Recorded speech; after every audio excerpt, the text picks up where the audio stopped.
بسم الله الرحمن الرحيم وصلى الله وسلم وبارك على سيد الأولين والآخرين سيدنا محمد صلى الله عليه وسلم وآله وصحابته أجمعين. Chers sœurs, chers frères, مرحبا بكم, merci. Nous rejoignons ce canal d'Algérie, heureux de vous rencontrer dans votre émission Avis religieux. Dr Djohri, merci. Allah يسلمك. Toujours est avec nous. Et nous consacrerons cette émission pour les questions qui nous sont parvenues par email. Donc, il n'y aura pas un numéro de téléphone pour nous appeler. Cette émission, ce numéro est consacré pour les questions qui nous sont parvenues par email. Je rappelle l'adresse électronique avisreligieux@gmail.com. Avis religieux tout attaché @gmail.com. Bien sûr, elle est consacrée exceptionnellement.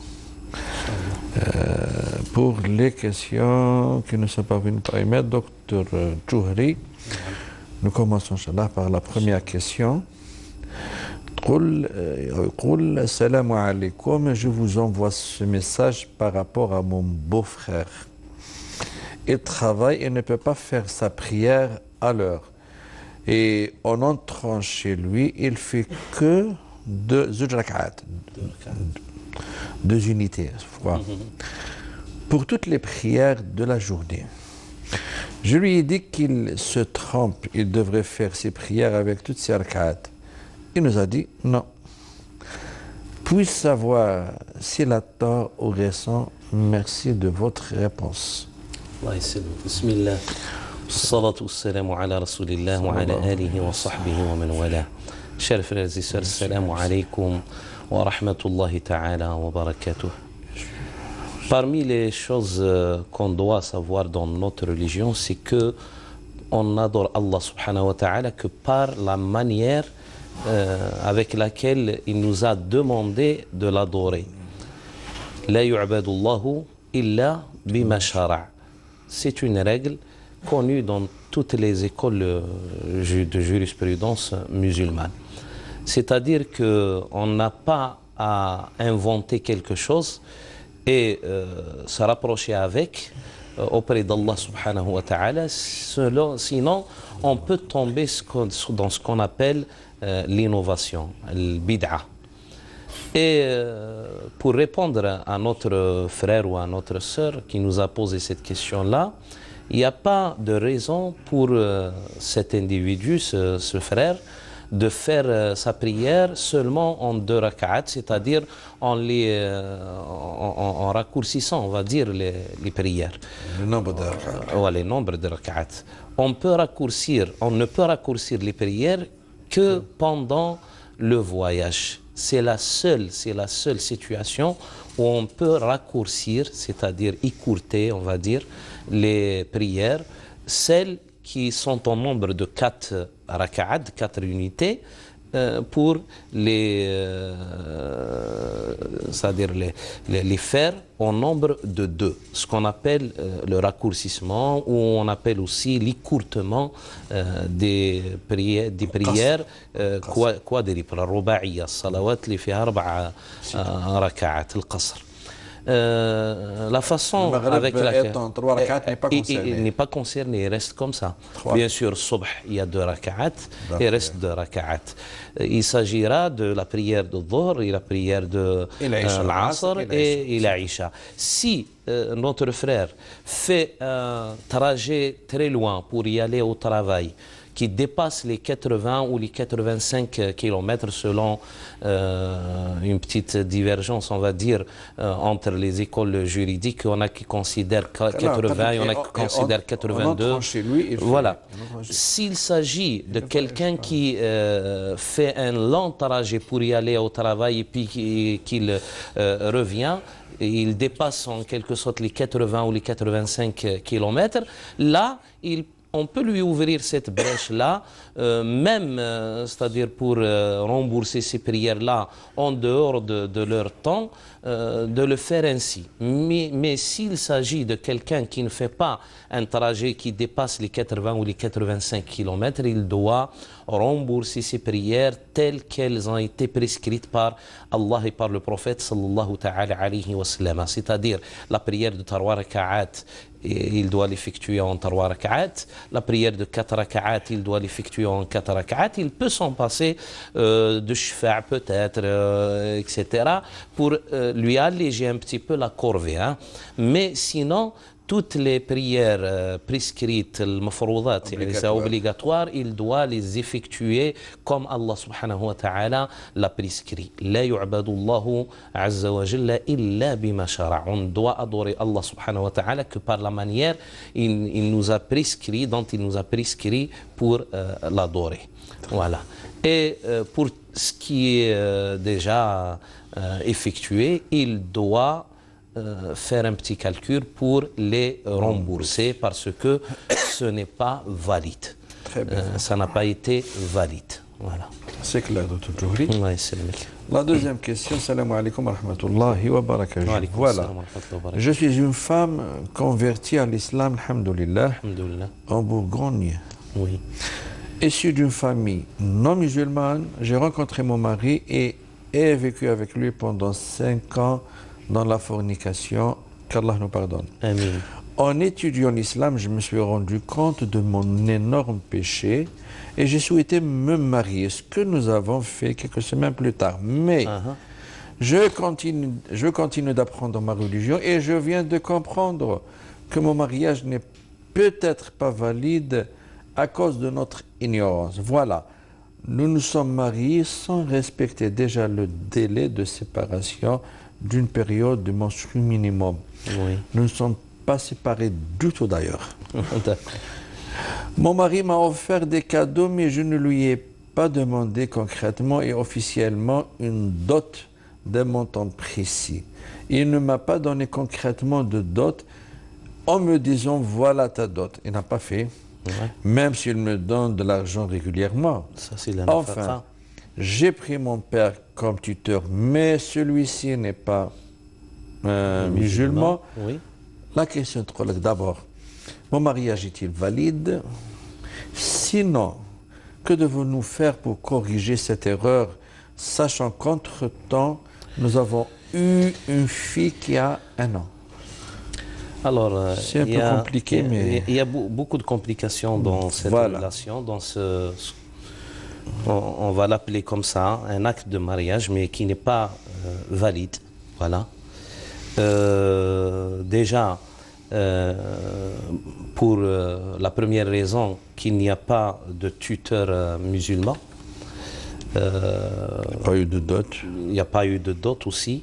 Ça veut dire que vous ne vivez pas dans quelque chose de légal ou conforme à la charia islamique. Concernant la séparation avant d'effectuer l'acte de mariage, là, on peut s'en passer parce qu'il n'y a pas en quelque sorte une tierce personne qui rentre en vigueur, c'est-à-dire vous n'étiez pas avec quelqu'un d'autre, c'est sa semence, on va dire, qui est concernée seulement par votre de votre relation, mais on va vous dire que dès maintenant vous allez refaire, on va dire, vous allez refaire l'acte de mariage, la Fatiha, l'acte de mariage avec un imam, bien sûr, et puis prendre comme tuteur peut-être un imam ou quelqu'un de respectable, de connu dans la communauté musulmane qui vous entoure, quelqu'un de respectueux, de respectable, une personne connue dans un centre islamique ou dans une mosquée, etc. Sinon, un imam aussi, un autre imam qui va être votre tuteur. D'accord? Et vous allez refaire, Inch'Allah, cet acte de mariage en désignant la dot. Si vous voulez la désigner vous-même, sans besoin d'une période de séparation. Voilà, on peut s'en passer de cette période-là de séparation. Mais il faut refaire cet acte de mariage avec les conditions qu'on a précisées. Très bien, docteur. Oui, la troisième question, docteur Djouri. Je voudrais savoir si la zakat doit être distribuée les premiers jours de Ashura ou au courant de l'année selon le besoin des personnes en détresse, sans dépasser l'année en cours, bien sûr. Dans l'attente d'une réponse, recevez mes vives salutations. Bon, on ne va pas parler seulement de Ashura, c'est l'écoulement d'une année lunaire. Chacun a sa date pour s'acquitter de sa zakat. C'est-à-dire, on doit normalement avoir nos calculs comme ça pour savoir le capital de notre richesse, on va dire chaque mois. Mais voilà, très bien. Si vous avez toujours l'habitude de vous en acquitter de votre zakat de Ashura, normalement, ça doit être dans l'immédiat. Ça doit être dans l'immédiat, pas après l'écoulement pendant l'année, sauf s'il y a une nécessité qui vous pousse à donner cette zakat-là partiellement, on va dire, à un nécessiteux pour une raison quelconque, c'est-à-dire qui le concerne lui, non pas vous concernant vous, mais qui le concerne, qui concerne le nécessiteux. Là, oui, il est... c'est dans l'esprit de la zakat même. Très bien. Il est permis de faire ça, sauf bien sûr avec une seule condition, c'est de mettre cet argent-là de côté, et ne pas le laisser en quelque sorte dans votre fortune, dans l'ensemble de votre fortune. Il faut le laisser de côté. Et si vous l'avez fait peut-être travailler ou je sais pas investi, etc., vous allez donner la zakat et le bénéfice qui vient de cet investissement-là. Avec cette condition-là, vous pouvez étaler, découper. Mais la règle, c'est de vous en acquitter immédiatement. Voilà. Sauf nécessité. Mais si vous voyez il y a une nécessité, il y a une raison quelconque valable, oui, vous avez le droit d'étaler sur plusieurs mois votre acquittement de la zakat, selon la nécessité et bien sûr qui concerne les nécessiteux. Oui. Très bien. Allahu ta'ala a'la wa a'lam. Inch'Allah. La quatrième question, Dr. Djouri. Salam alaikum. Barakallahu fikum pour votre émission. Qu'Allah vous accorde le paradis à vous et vos proches, Inch'Allah, et à vous-même.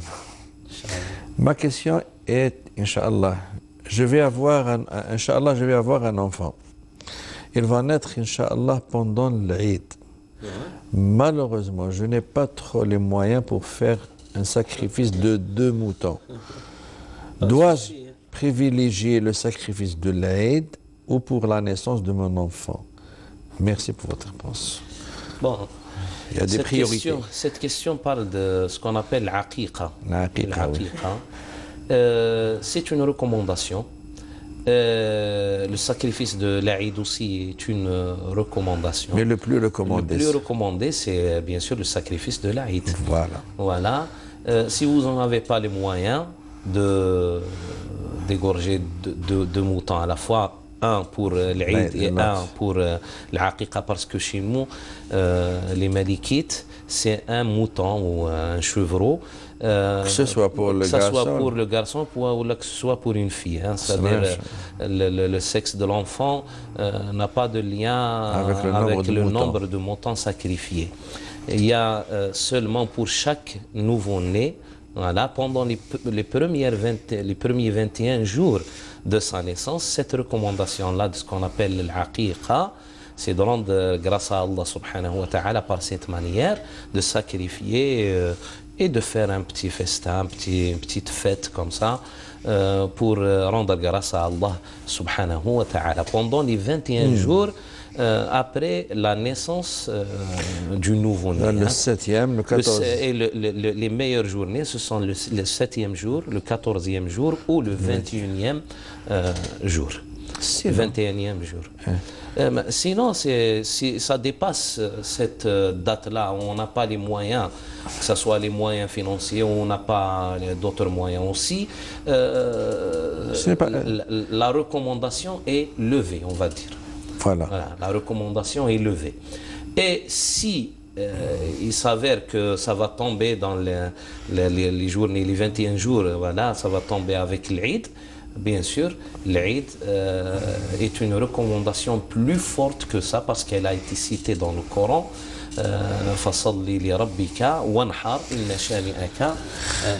Et elle n'a pas à se faire des soucis pour... seul.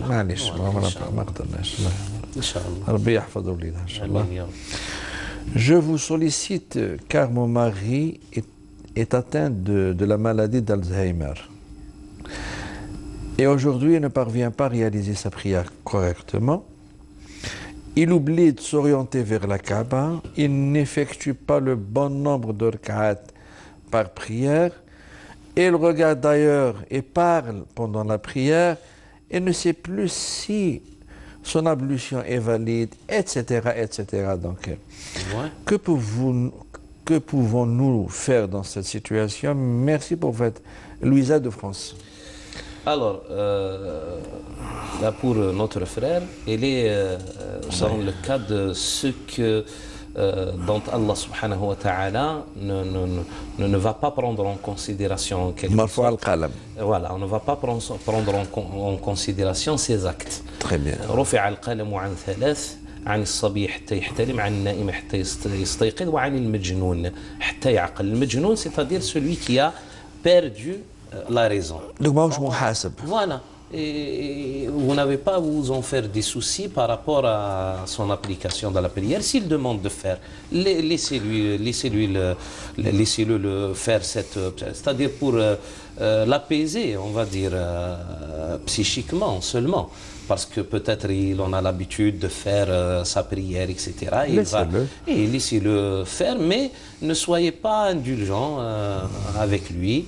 Car Allah subhanahu wa ta'ala ne va pas le châtier parce qu'il a commencé de perdre la raison. Peut-être qu'il a perdu même tout raisonnement. Laissez-le faire, mais est-ce qu'elle est correcte ou n'est pas correcte la salle, Allah Azza wa Jalla a fait le qalam. Aslan, il n'est pas concerné par takalif. Il n'est pas concerné par takalif, c'est-à-dire on ne lui demande pas de faire même le ramadan. وكل تكليف بشرط العقل هو ما عندوش les capacités, il n'a plus le قدرات العقلية. J'allais rajouter une chose parce qu'on a des gens qui obligent ces genres de personnes à faire le carême, à faire le jeûne du mois de Ramadan, etc. Alors ils ne sont pas conscients. Ils ne sont pas concernés, laissez-les, donnez-leur à manger, à boire, leurs médicaments, etc. Parce qu'ils ne sont plus concernés par les obligations de la charia, de l'islam en général. Ils sont dispensés, on va dire. Ils sont dispensés parce qu'ils ont perdu la raison. Et la raison est la condition essentielle pour qu'une personne soit concernée par les enseignements de notre religion. Les obligations, très bien. Les obligations surtout. Ça, c'est pour notre sœur Louisa de France. Une autre question, Dr Djouri. Salam alaikum. Alaykoum salam. Je suis Aïcha de Betnam. Merci pour votre émission. Je voudrais vous poser une question concernant Dua al-Walidin li awladhum. Bishar. Bishar. Dua al-Walidin. Alors, j'ai 25 ans. J'ai rencontré un jeune homme depuis plus de 6 ans. Après, il est venu demander ma main de mes parents. Ma mère surtout a refusé complètement vu qu'il ne fait pas partie de la même classe sociale que nous. Seulement pour ça. Et moi j'ai choisi cet homme parce que tout simplement il est éduqué, il prie, il fait la prière, etc. Quand j'ai essayé de convaincre ma mère, da'at aliya bishar, même bil marad. Alors je suis malade aujourd'hui. C'est psychique apparemment. psychique. Je voudrais savoir, est-ce que dans ce cas-là, son doua Est exaucé. mustajab, Exaucé ou pas? et que dois-je faire avec cet homme? Bon, il y a plusieurs questions Non, c'est dans, les deux. dans votre questionnement ou votre question. C'est une situation un peu. C'est une situation. Plusieurs aspects. C'est-à-dire, d'abord, on doit s'adresser aux parents. C'est vrai que l'islam vous a donné une autre considération concernant le respect que vous doivent en quelque sorte vos enfants, etc. Il ne faut pas abuser. Il ne faut pas abuser. تعسف في استعمال الحق يسموه. Le prophète sallallahu ta'ala alayhi wa sallam s'est intervenu ou a intervenu, je ne sais pas. Oui, oui, Voilà. une femme qui est venue auprès de notre prophète sallallahu alayhi wa sallam parce que son père l'a donné en mariage. Sans prendre son avis. Sans prendre même son à avis. l'encontre de sa volonté. Elle Voilà, ne voulait pas à l'encontre de cet ça. homme. Voilà, et le prophète sallallahu alayhi wa sallam l'a fait divorcer. C'est ce qui a été rapporté par le Sayyidina Abdullah ibn Non, Abbas. il lui a donné le... Non, il y a une autre version bien. d'un autre hadith.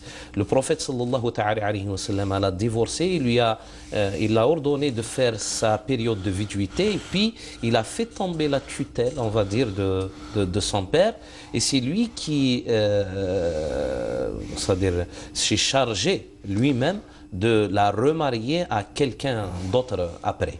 C'est-à-dire, il a fait tomber la tutelle en étant bien sûr le qadi, on va dire, le juge, en étant le wali al-amr, c'est-à-dire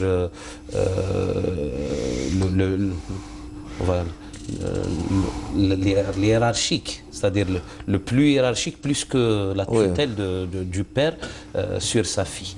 Et dans un autre hadith, celui que vous avez évoqué, maître, c'est que le prophète sallallahu alayhi wa sallam a donné en quelque sorte tout droit du mariage à la fille.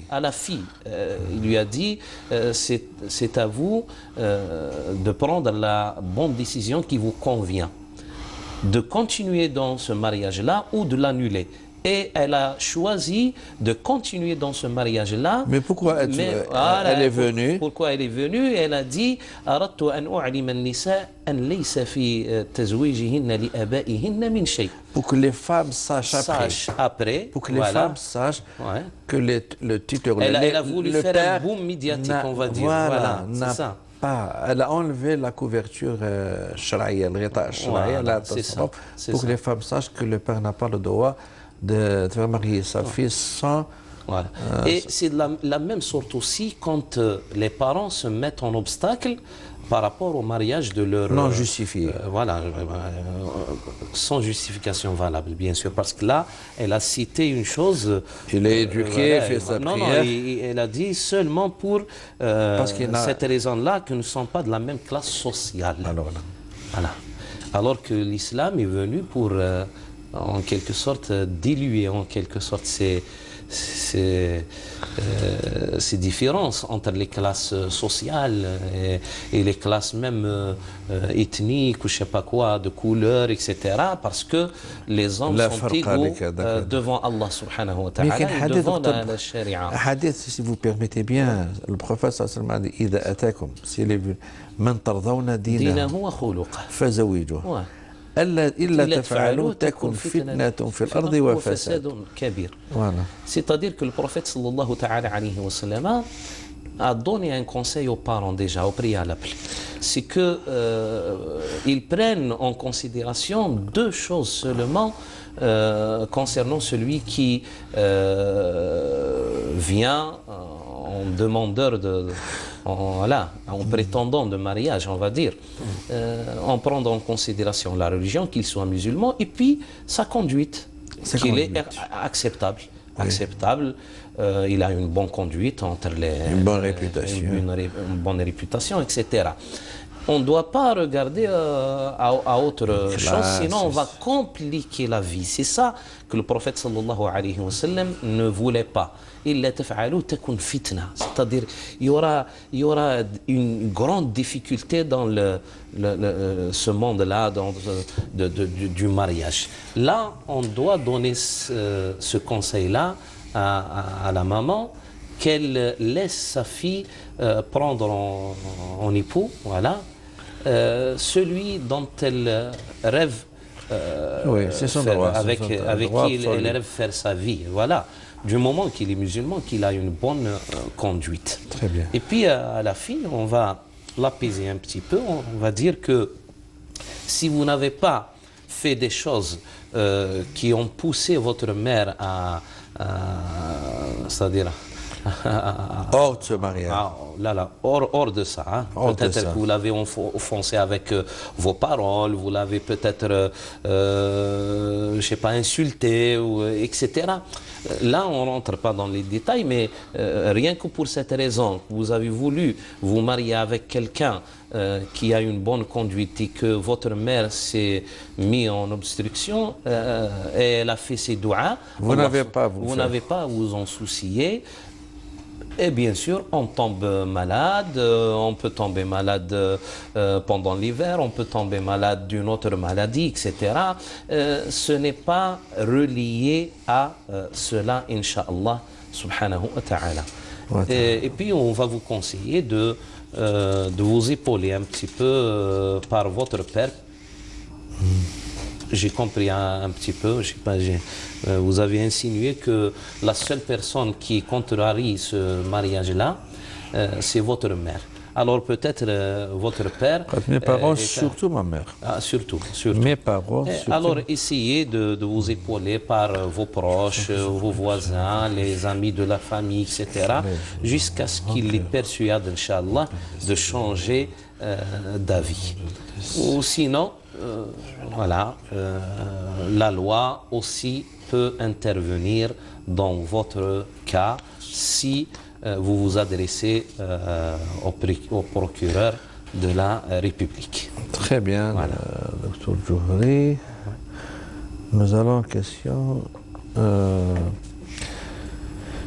Je m'appelle Chabani de France. Je vous envoie courrier pour savoir quoi faire si je suis dans le sacrilège ou dans la rancœur envers mon père décédé il y a 9 ans. Quelques mois avant le décès de ma mère, suite à une longue maladie, mon père âgé de 85 ans s'est marié avec une jeune femme. Oui. Après 8 ans de vie commune, mon père décédé, il lègue la maison entière à sa nouvelle femme. Non seulement j'ai participé à la conception financièrement, étant garçon unique dans la famille de 2 filles, deuxième fille, relativement plus âgée que moi. Ma sœur aînée possède une maison au bled. Ma deuxième sœur vit avec le minimum vieillesse en France. Et dans 5 ans, si Dieu me prête vie, je serai dans la même situation. Nous avons toujours eu l'intention de finir nos vies en Algérie. Nous avons construit cette maison pour que chacun ait son étage. Il a légué. Actuellement, tout notre projet futur en Algérie est anéanti.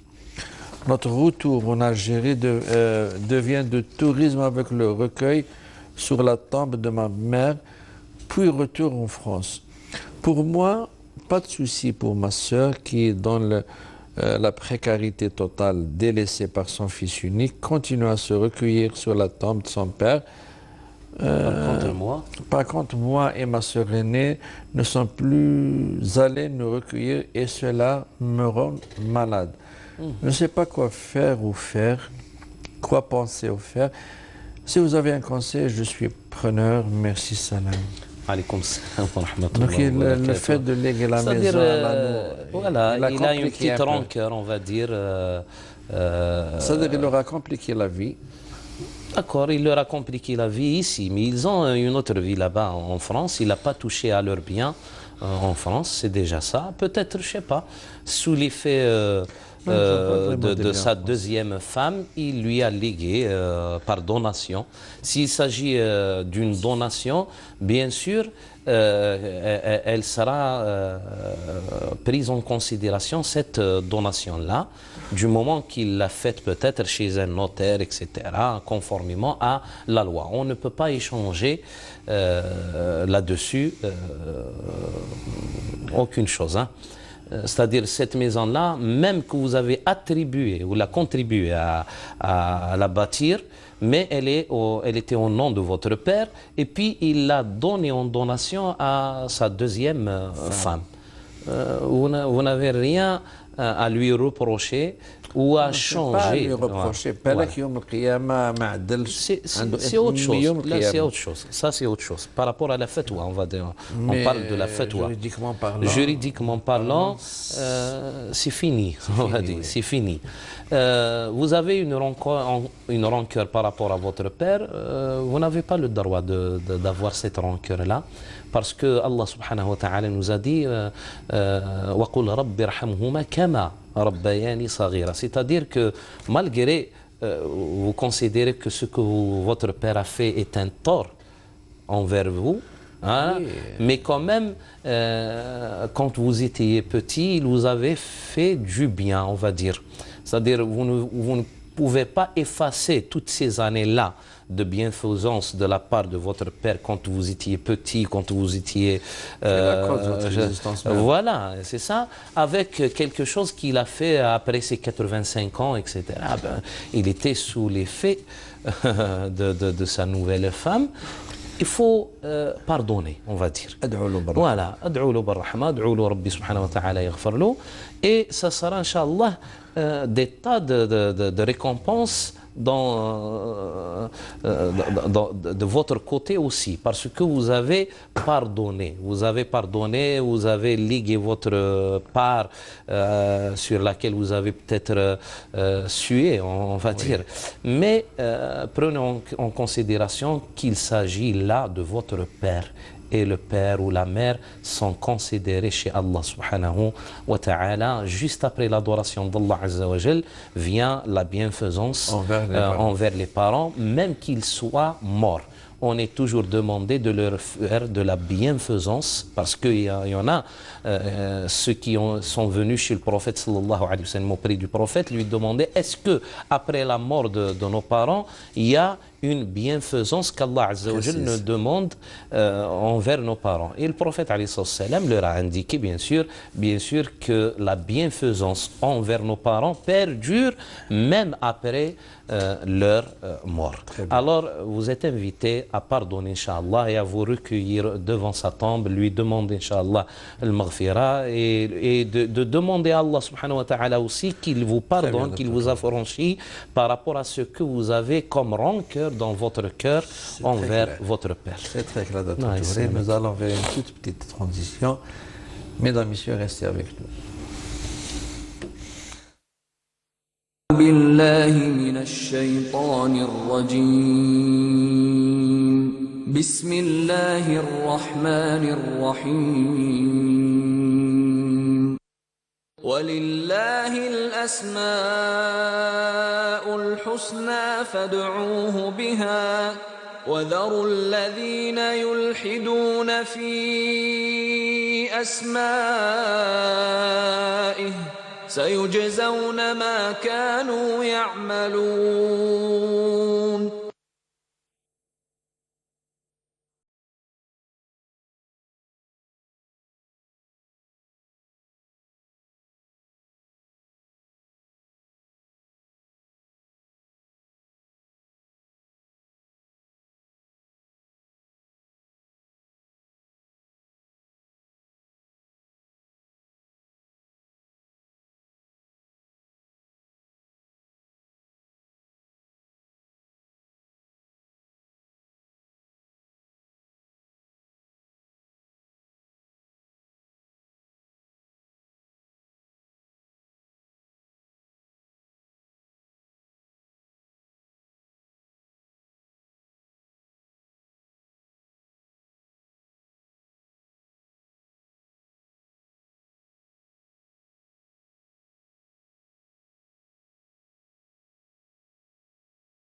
La ilaha illallah Sayyiduna Muhammad Rasulullah sallallahu alayhi wa sallam. Docteur Djouri, toujours avec les questions qui ne sont pas venues par email.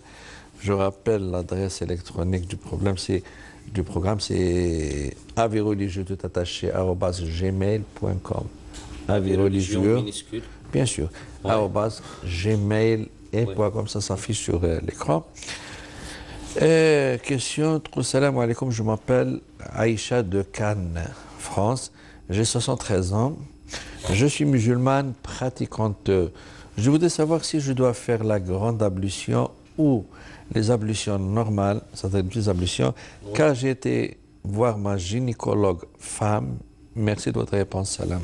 Oui, vous n'avez pas à vous en soucier par rapport à Le cela. fait d'aller chez la Voilà, vous ne faites que les petites ablutions, Inch'Allah. pour les prières. non? Voilà.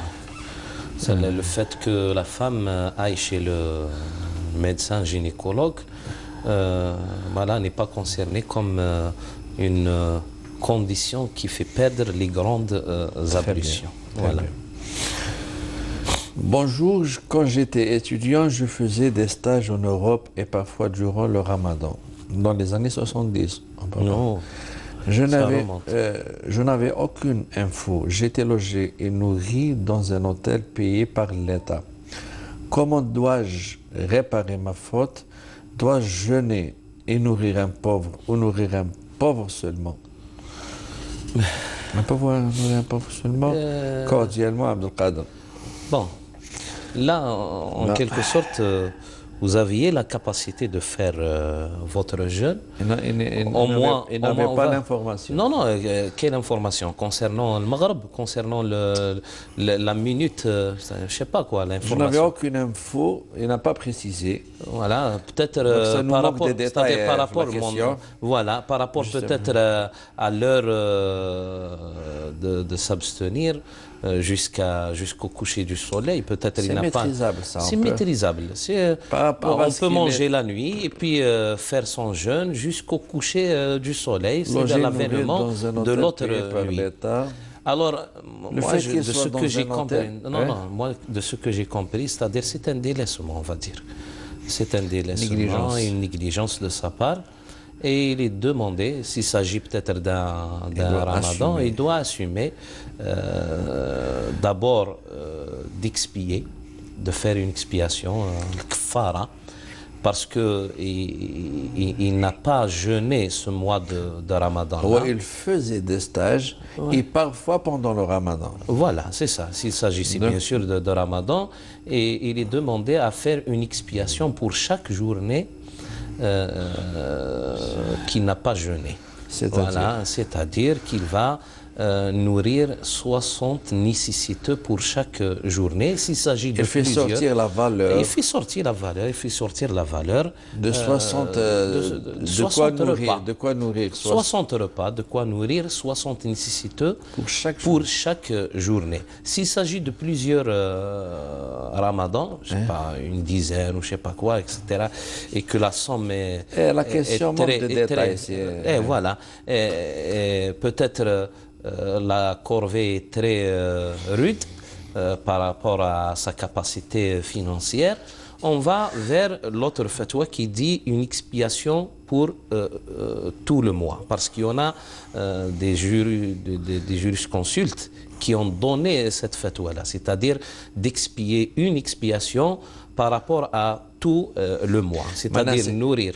Si c'est 3 Ramadan, donc 3 Trois expiations, c'est-à-dire Voilà, nourrir 3 fois 60. 3 fois 60 nécessiteux. Si on estime maintenant le prix d'un repas, c'est 150 dinars, 200. On va dire 100 dinars au mois, 100 dinars. On va arrondir 100 dinars 150. ou 150 selon sa capacité. Et من تطوع خيرا فهو خير له. Et puis il faut rembourser ces journées-là, hein. Même que ça date d'il y a 40 ans déjà.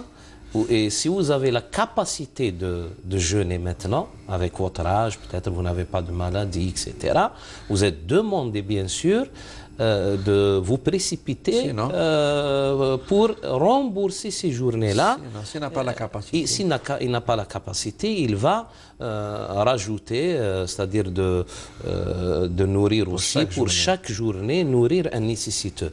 Là, c'est dans le cas où il n'a pas la capacité physique. Hein. Et on rajoutait aussi une autre fidia, on va dire une autre expiation pour chaque. C'est recommandé, elle n'est pas obligatoire. Pour faciliter. Pour faciliter. Supposons qu'il n'a pas fait 3 ramadans. Il y a 3 expiations. Il y a 3 expiations, maintenant 3 fois 60 nécessiteux. Très bien. Plus 90 nécessiteux s'il n'a pas la capacité de jeûner. C'est ça, j'ai bien compris. Sinon, s'il a la capacité de jeûner, c'est l'expiation, 3 fois 60 nécessiteux, s'il s'agit de 3 mois, plus le remboursement des 90 journées délaissées. Voilà, les 3 mois. Voilà. Bon, salam alaikum. Avant de commencer, je tiens à vous remercier pour tout le travail que vous faites pour nous afin d'éclaircir certaines situations à nos sœurs et frères. Et je voulais vous présenter mes meilleurs voeux pour la nouvelle année 2019. Inch'Allah, et que Inch'Allah nous apportera santé, bonheur, joie et prospérité. Je voulais savoir, s'il vous plaît, concernant mon histoire qui depuis 2015 ne cesse de me rendre malade de plus en plus. Je vous explique, je suis musulman, marié à une musulmane dont on a eu 3 enfants. Une fois pendant cette même année, on s'était pris la tête, ma femme et moi. J'avais prononcé le mot Rakim Talqa sur les nerfs, bien sûr. Il y a quelques mois, on a eu la naissance du 3e enfant. Oui. Ma question, s'il vous plaît, que dois-je faire concernant le mot que j'avais prononcé, talaq? Je vous cache la torture. Je vous cache pas la torture morale que j'ai par rapport à ça. Ma deuxième question concernant la venue de notre 3e enfant, est-ce que ça a un lien avec le mot talaq que j'avais prononcé? Je vous remercie d'avance cordialement. On a déjà répondu. Malgré qu'on a eu une question un petit peu... On apporte un peu d'éclair. Voilà, pareil, ressemblante. Oui. Là, du moment que vous avez annoncé le divorce et vous avez repris en quelque sorte votre femme d'aussitôt, c'est-à-dire il n'y a pas eu une grande période où vous étiez séparés jusqu'à ce que peut-être la période de viduité sera écoulée. D'accord. Vous avez repris votre femme, là elle était enceinte, vous l'avez reprise avant l'accouchement. Ça veut dire que votre mariage est toujours valable. Pour bien expliquer ce que veut dire repris, c'est-à-dire vous avez continué à vivre ensemble. Continuer à vivre ensemble, voilà. Que ce soit avec un mot, que ce soit avec l'acte, on va dire, de vivre ensemble sous le même toit, etc. Et vous avez renoncé en quelque sorte à cette idée du divorce. Mais ça compte une fois. Barakallahu fik. Vous savez qu'il y a, on va dire, dans ce divorce-là, il y a 2 sortes de divorce. C'est le même qui se transforme en un autre genre de divorce. C'est le talaq al-raj'i ou le talaq al-ba'in baynuna sughra. C'est-à-dire le talaq al-raj'i, c'est-à-dire le mariage révocable. Voilà. C'est-à-dire où on peut se rétracter et changer d'avis. C'est ça, le talaq al-raj'i. Et on peut se rétracter pendant la période de viduité. On n'a pas besoin d'un fatiha. On n'a pas besoin de la fatiha ou d'un cheikh ou de la dot et de refaire le mariage. Bien que ça compte une fois. Bien que ça compte. Alors c'est ça qu'on appelle. C'est le cas apparemment. C'est ça. On l'appelle talaq al-raj'i, c'est-à-dire le divorce révocable. On peut se rétracter, on peut changer d'avis et reprendre sa femme, mais que ça soit pendant la période de viduité. La période de viduité pour la femme enceinte, c'est c'est-à-dire la période avant l'accouchement. Et pour les autres, on va étaler, Inch'Allah, dans d'autres peut-être émissions. Du moment que... Il vous reste 2... Voilà. Et puis le divorce est révocable lorsque le mari ne reprend pas sa femme pendant cette période-là de viduité et que la période soit écoulée. là, il se transforme directement en un divorce séparant les deux conjoints. D'accord?